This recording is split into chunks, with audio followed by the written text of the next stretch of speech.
저희가 굉장히 심혈을 기울여서 준비한 시간입니다. 중증 검찰 센터입니다. 사실은 언제부턴가 검찰이라는 기관에 대한 국민들의 인식이라는 것이 생겨나기 시작했고 거기에 대한 판단들도 다 가지고 계신 것들 같아요. 그래서 이 검찰을 물고 뜯고 맛보고 한번 쪽쪽 뽑아내 보도록 하겠습니다. 문제가 되는 부분이 있다면 문제되는 부분 지적할 것이고 또 이야기 나누는 현안들과 함께 이어갈 수 있는 부분들이 있으면 함께 이어가도록 하겠습니다. 말씀드리는 동안 제가 비춰지고 있는 카메라 앞으로 뭐 시커멓게 계속 지나다니네요. 아무튼 덕분에 화면이 훨씬 더 깨끗해진 것 같습니다. 자, 중증 검찰센터 함께하실 세 분 오늘 소개해드리겠습니다. 저희 제작진은 검찰의 수술을 집도할 집도이들이다 이렇게 표현을 해주셨는데 먼저 김정환 변호사 나오셨습니다. 오늘 방송 많이 하시죠? 뭐 많이는 아니고요.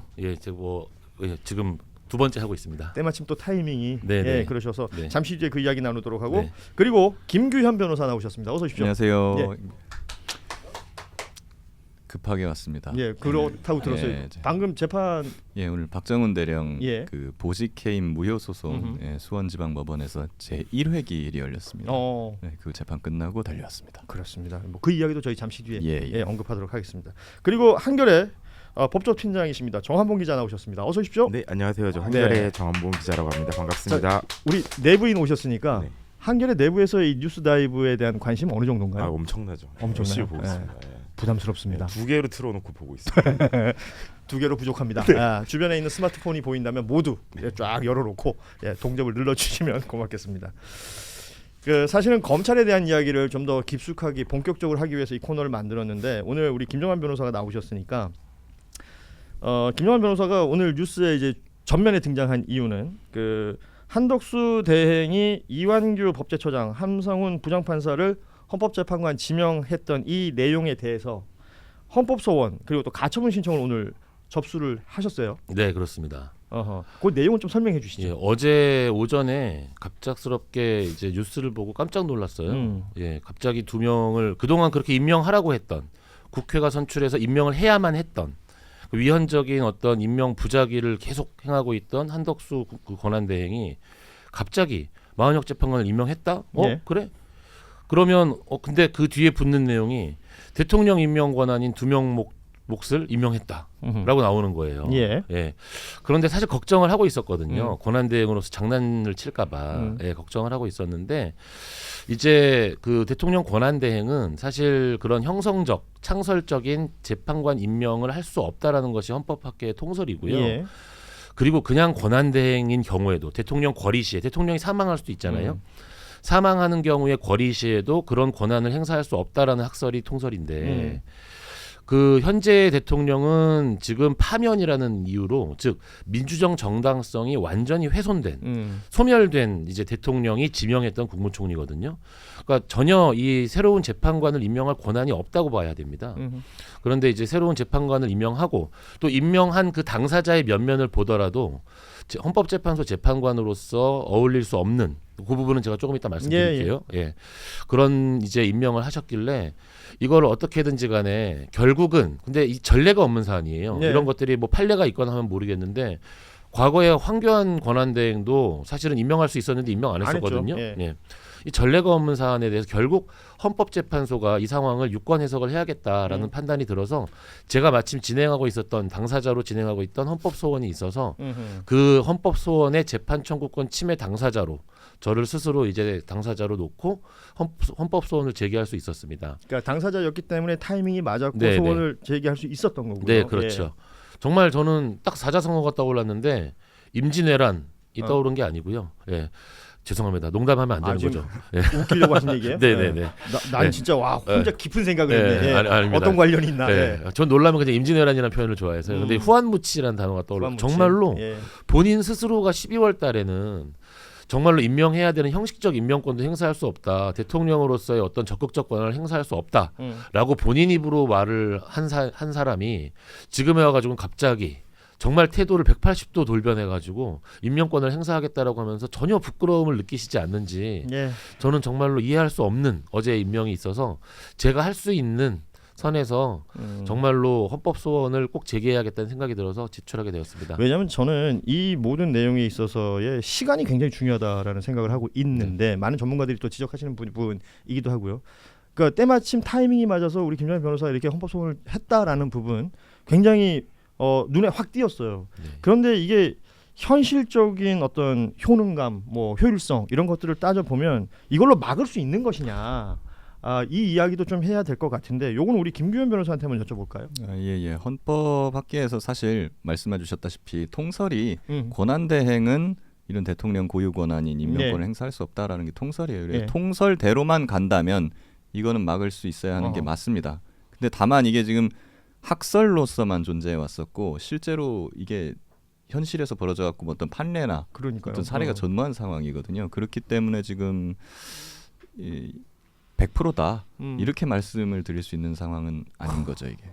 아니 뭐 엄연히 지금, 소수설도 있긴 있거든요. 그렇죠. 이게. 예. 지금 이 자리에서는 이제 법적인 기준으로 좀 얘기를 할 수밖에 없는 거고, 뭐 그 외에 어떤 정치력이라든지 아니면 시민들의 목소리라든지 이런 것들이 또 다 더해지는 것이고. 예. 그래서 사실은 이런 법적인 것들뿐만이 아니라 국회에서 어떤 정치적인 부분, 예. 다른 수단이나 이런 것들까지도 충분히 강구를 해야 된다. 음. 예, 그렇게 보는 거죠. 그래서 이걸 이제 좀 뜯어보자면, 앞서도 저희가 일부에서도 이 얘기를 했었는데 쟁점을 따지자면 두 가지인 것 같아요. 앞서 얘기하셨지만 한덕수라는 인물이 자격이 되느냐, 네. 지명을 할 수 있는 자격이 되느냐, 그리고 또 하나는 후보자로 지명한 사람이 이 사람은 적절한 사람이냐. 뭐 요게 크게 보면 두 가지 쟁점 아니겠습니까? 맞습니다. 우리 저기 정 팀장께서는 이게 뭐 기사를 쓰시면서도 그럴 거 아니에요. 이런 거 처음 보잖아요. 제가 언제부턴가 처음 봐서요. 네. 윤석열 정부 들어오고 나서 뉴스 전하면서 제일 많이 하는 말 중에 하나가 뭔지 아세요? 헌정사상 최초입니다. 네. 뭐 이게 최초가 많은지 모르겠어요. 기자분들 분위기는 어떻습니까?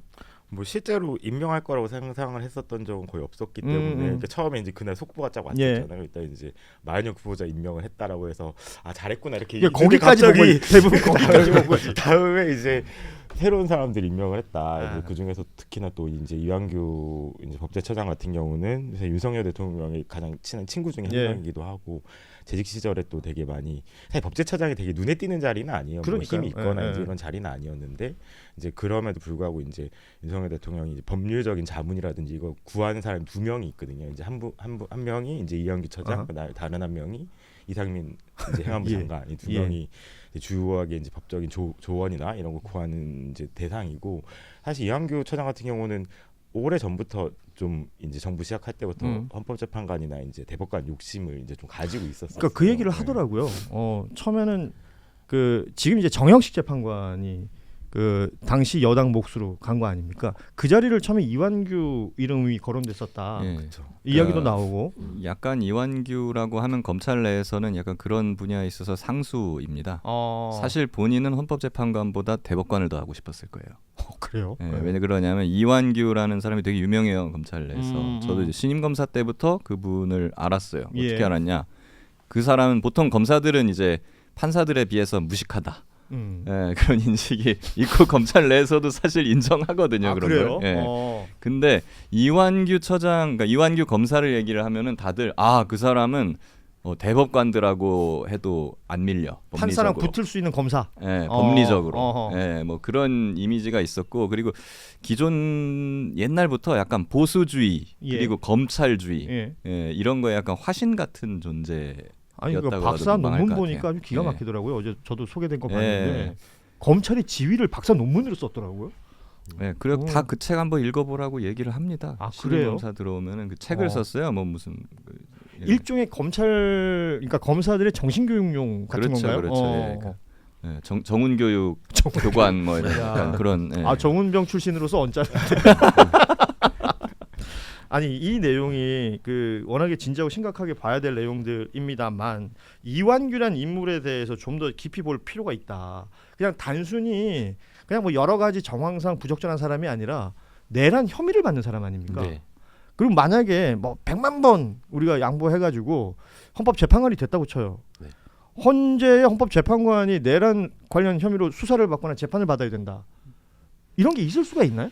과거에 전례도 없었을 뿐더러 만약에 금고 이상의 형을 받게 되면 헌법재판소 그 재판관의 자격이 없기 때문에 바로 이제 그 재판관 자격도 박탈되거든요. 그런데 이제 그 내란 혐의 수사 뭐 관련돼 가지고 것도 문제가 되지만 저는 한 가지 굉장히 중요한 부분이 있다고 생각을 하는 게 예. 지금 이분이 국민의힘 정당인이었어요. 정당인으로서 그렇죠. 이제 그 정당을 탈당하고 나서 3년이 지나야 이제 헌법재판소 재판관을 할 수가 있는데 즉 특정 정당을 위해서 정치 활동을 굉장히 그 노골적으로 이제 하신 분이거든요. 이게 헌법재판소 법에 있는 거죠. 네, 그렇죠. 예. 그런데 사실 우리가 그 아무리 정치적인 중립을 지킨다고 하더라도 그 사람마다 정치적 성향이라는 것은 있습니다. 그러니까 항상 헌법재판소 재판관들 보면 뭐 진보가 몇 명이고 보수가 몇 명이고 그렇죠. 분류를 하잖아요. 그럼에도 불구하고 1987년 헌법으로 탄생한 헌법재판소가 1988년부터 지금까지 국민의 신뢰를 받아올 수 있었던 가장 중요한 이유는 헌법재판소 재판관을 임명함에 있어서 정치권에 기웃거린 사람들을 임명한 적이 없어요. 예. 그 민주당에서 임명을 하건 한나라당에서 임명을 하건 뭐 이제 그 어느 당에서 임명을 하건 결국 자기와 맞는 성향의 사람을 임명하는 것은 그것이 정치고 그것은 나쁘다고 욕할 수가 없습니다. 하지만 당적을 가지고 정치 활동을 하고 뭐 선거 운동을 하던 사람들을 이렇게 헌법재판소 재판관으로 앉힌 전례가 없습니다. 그래서 이렇게 되면 이제 어떤 문제가 발생을 하냐면 이렇게 정치권에 그 가깝던 분이 헌법재판소 재판관이 됐다. 그럼 사실 지금 국회의원분들 중에 율사 출신들 많거든요. 그렇죠. 국회의원 그만두고 나중에 나 헌법재판소 재판관 하겠다. 이런 문제가 발생할 수도 있어요. 헌법재판소가 정치적인 편향성과 관련돼서 국민의 신뢰를 잃는 굉장히 중요한 큰 잘못된 지명인 것입니다. 사실은 그래서 후보자를 지명할 때 그런 것들 피해서 지명하거나 후보자가 추천이 되고 그 뭐 의사를 물어보고 이런 일련의 과정들이 진행될 거라는 생각이 드는데 반대로 지금 이렇게 물어보면 되는 거예요. 오늘 국민의힘 의원들이 굉장히 지금 뭐 이완규 처장을 비호하는 뭐 이런 발언을 오늘 뭐 거의 법사위에서 변호사들이던데요. 많이 했는데 그냥 이렇게 물어보고 싶어요. 그러면 다음에 만약에 민주정부가 들어서서 민주당 대통령이 문재인 대통령과 헌법재판소장으로 그냥 임명하면 어떡할 거예요? 뭐 예를 들어 최강욱 전 의원, 김남국 전 의원, 뭐 다른 분들은 물론 훌륭하신 분들인데 굉장히 이제 정치적으로 이제 한 성향을 갖고 그렇죠. 계신 분들이잖아요. 그런 사람들 임명하면 국민의힘 그럼 그때 가가지고 아무 말 안 할 거냐? 명분이 있느냐? 네. 왜냐하면 오늘 이완규 처장이 그 국회 법사위 나왔잖아요. 뭐 정당 가입한 적 없다 뭐 이런 입장을 내긴 냈어요. 가입했었잖아요. 네, 그러니까 법제처장이 됐던 타이밍이 있지 않습니까? 네. 그러니까 그 타이밍부터 아까 말씀하셨던 뭐 3년이라는 네, 기간, 뭐 그런 것들 가지고 지금 뭐 얘기를 하고 있는 것 같은데, 네. 그러니까 뭐 그게 다냐 이런 생각은 또 들어요. 그러니까 이완규의 젊은 시절부터 지금 저희 제작진이 원고를 만들어줬는데 노무현 전 대통령과의 그 전국 검사들의 대화 거기 등장했던 이완규. 그러니까 역사의 주요 장면들에 등장을 합니다. 그리고 최근은 뭐 두번 말할 것도 없이 그 안가 회동 이른바. 그러니까 윤석열 전 대통령과 가깝다는 이상민 또 당시에 이제 법무부 장관 그다음 민정수석 거기에도 이완규 법제처장이 이름을 있었고 그것 때문에 지금 내란 혐의 얘기를 하고 있는 거죠. 내란 중범이죠. 예. 거기서 핸드폰을 다 바꾸자 뭐 이런 논의를 했을 수도 있어요. 가장 비교적 가장 최근까지 검찰이 계셨으니까 예. 혐의를 받는 피의자가 전화기를 바꿨다, 혹은 전화기를 잃어버렸다라고 얘기하면 그 상식선에서 검찰은 어떻게 판단합니까? 다른 증거만 좀 있으면 검사는 오히려 좋아합니다. 와 구속시킬 수 있겠다. 증거 인멸 그렇죠. 우려가 있는 게 아니라 증거 인멸을 했네 이미. 구속시켜야지.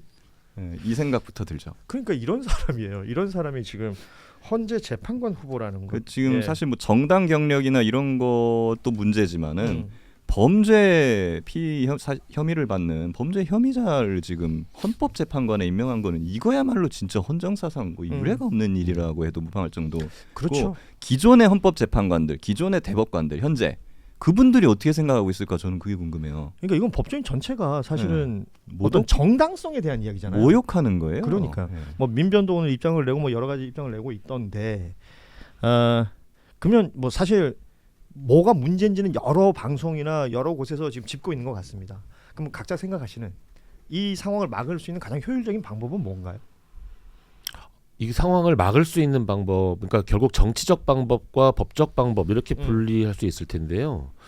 이제 법적인 방법은 사실 모든 입법이라는 것이 완벽할 수가 없기 때문에 이 대통령이 재판관을 임명해서 인사청문회를 하고 임명하는 과정, 이 과정에서 이렇게 권한 없는 대통령 권한대행이 임명할 거라는 것을 예상을 못했기 때문에 현재 입법이 불비합니다. 없습니다. 막을 방법이 지금 사실 마땅치가 않아요. 그러니까 법도 어지간해야지 법이 있는 건데. 그러니까요. 법은 항상 법을 하는 사람들이 다루는 악기가 하나 있습니다. 저도 악기를 다루고 여기 김규현 변호사님도 악기를 다루거든요. 악기. 예, 저희는 뒷북을 칩니다. 예, 항상 이렇게 뒷북을 치거든요. 아니요, 그 예. 원래 재밌는 분이세요? 아니 저는 예, 늘 진지한데 처음 농담을 해봤습니다. 아니 네네. 근데 네. 나는 이 중증 검찰센터 좀 네네. 앞으로 네. 가볍게 갔으면 좋겠어요. 왜냐면 제가 김규현 변호사를 뭐 저는 매체를 통해서 많이 봤을 텐데 네. SNS를 한번 털어봤거든요. 네. 사실은 경쾌한 사람이에요. 네. 그러니까 만나는 사안들이 지금 경쾌하지 못해서 그런 거지. 제 유튜브도 원래 경쾌했어요. 예, 예. 경쾌하다 못해 경망스럽기까지 합니다. 저도 SNS에 돈가스 사진만 올리는 사람입니다. 그러니까 이런 분들이 지금 예. 주름살이 늘어가잖아요. 그러니까요. 요즘 돈가스 사진 네. 못 올려가지고 너무 답답해요. 예. 돈가스라 그러니까 저는 네. 또 갑자기 배고파지고 그러네. 네. 우리 정몽 팀장님도 재밌는 분이시죠? 아 재밌죠. 재밌- 재밌다기보다 귀엽죠. 아 네. 귀엽다. 네. 아 본인 입으로 저렇게 얘기할 수 있는 것도 굉장한 용기입니다. 제육 먹고 싶다. 네. 제육. 언제 시간 되시면 네. 저희 방송하는 요일 마치고 네. 제가 뭐 돈가스에 제육 한번 대접하겠습니다. 아우 네. 너무 좋습니다. 감사드립니다. 모르겠어요. 네, 변호사 앞에서 내가 뭐 밥을 사도 되는지 모르겠다만. 예. 자, 네. 예. 그 얘기를 다시 이렇게 예, 짧게 정리 한번 해보죠. 돌아오면 이게 뒷북을 치는, 그러니까 법은 이런 사고를 다 일일이 예상할 수가 없어요. 그러다 보니까 지금 현재 이거를 막는 방법과 관련해서 딱히 어떤 이제 수단 자체가 왜냐하면 대통령 권한대행이 그냥 임명을 강제해 버리면 임명이 돼 버리는 현재 법이 구조가 이렇게 되어 있습니다. 그러면 이제 권한 있는 사법부에 의해서 이걸 막아야 되는데 그렇게 되면 결국에는 헌법재판소가 권한쟁의라든지 헌법소원 등을 통해서 이것들을 이 임명이 잘못된 거다라는 어떤 유권 해석을 해줘야 된다라는 판단이 들어서 저도 이제 헌법소원을 제기한 예. 거고요. 그리고 헌법소원의 결과가 나오기 전에 더 중요한 거는 일단 6월 3일 지금 대선 일자가 잡혔잖아요. 그렇죠. 대선 일자 이후까지 임명이 못 되게 하는 게 제일 중요하거든요. 그렇습니다. 새로운 네. 대통령이 나오면 당연히 권한대행의 어떤 임명과 관련된 정당성은 소멸합니다. 그래서 6월 3일까지 어떻게든 효력 정지를 시키고자 가처분까지 제기를 했는데 이게 법적인 방법이고요. 정치적인 방법으로는 어떤 분들은 차라리 그냥 그 인사청문회를 안 하면 20일 후에 또 10일 정도 기한 준 다음에 바로 임명해버릴 수 있으니까 아예 청문회를 열어서 국민들이 이 사람은 정말 자격 없다라는 걸 알리자라고 주장하시는 분들도 있는데 근데 이게 또 강행하면 강행이 되는 거잖아요. 강행하면 강행이 되는 것이고 제가 아는 그 한나라당 분들이 전 자꾸 한나라당이 입에 나오는데 진짜 옛날 사람. 예. 예. 민정당이었다가 원래 예. 제가 아는 그 민정당 분들이 그 인사청문회에서 이렇게 수치심 느꼈다고 그 사퇴하고 이러실 분들이 아니거든요. 그게 더 걱정되는 그 정치적 그런 해결도 과연 가능할까? 너무 지금 걱정되는 상황입니다. 법적으로 가장 가벼운 건 일종의 가처분 신청 아닌가요? 예, 가처분을 하려면 네. 이제 본안도 본안이 해야 있어야 되니까 지금 헌법재판을 할 수 있는 게 크게 세 개입니다. 지금 김정은 변호사님께서 한 네. 헌법소원과 소원이 가처분, 그리고 국회에서 할 수 있는 권한쟁의 심판 예. 플러스 가처분, 그리고 이제 일각에서 논의만 되고 있는 차기 대통령 후보자의 헌법소원과 가처분. 예. 예. 후보자의- 내가 임명할 건데 왜 네가 임명을 해? 그렇지. 예. 예. 그게 이제 헌법재판이고요. 그거 말고는 이제 두 개가 있는데 아까 말씀하신 총탄핵. 총탄핵하면 이제 임명할 사람이 없잖아요. 그렇죠. 예, 그렇게 되는 게 하나 있고 그리고 국회에서 인사청문 요청안을 접수 거부해 버리는 거죠. 접수해 버리면 근데 그 접수라는 네. 걸 무슨 기준으로 봐요? 저기서는 우편으로 보낼 거 아닙니까? 예.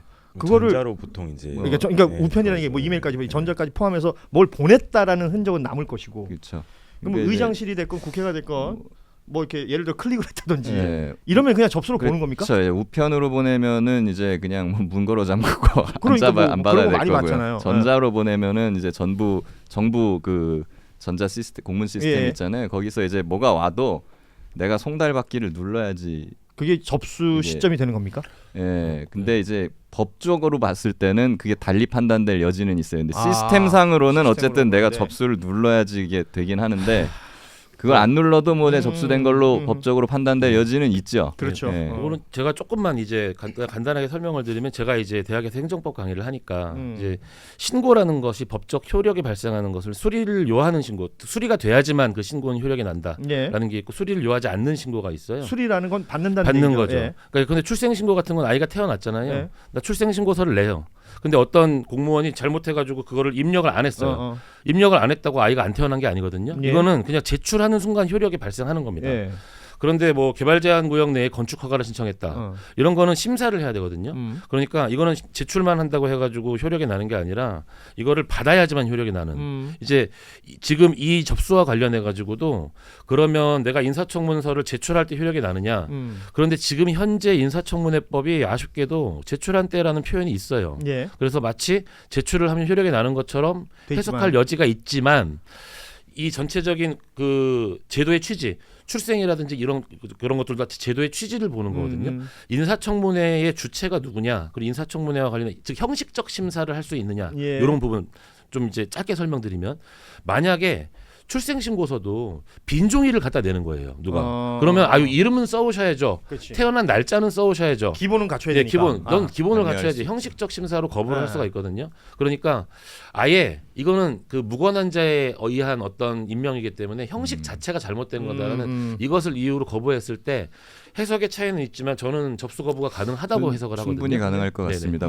조금 보충드리면은 아까 수리를 요하는 신고 중에 대표적인 것이 전입 신고예요. 전입 신고. 네, 전입 내가 이사 가서 그 동네 동사무소에 접수를 했는데. 가서 신고를 해도 그거는 수리를 요하는 신고기 때문에 공무원이 이거 뭐 잘못됐네 다시 해오세요. 그렇죠, 하고 그렇죠. 관리할 그렇죠. 수 있거든요. 하물 전입 신고조차도 그런데 음. 하물며 인사청문 요청 그렇죠. 아니야. 그렇죠. 제가 그냥 갑자기 나 이번에 헌법재판소장으로 김정환 네. 변호사를 내가 임명하겠다.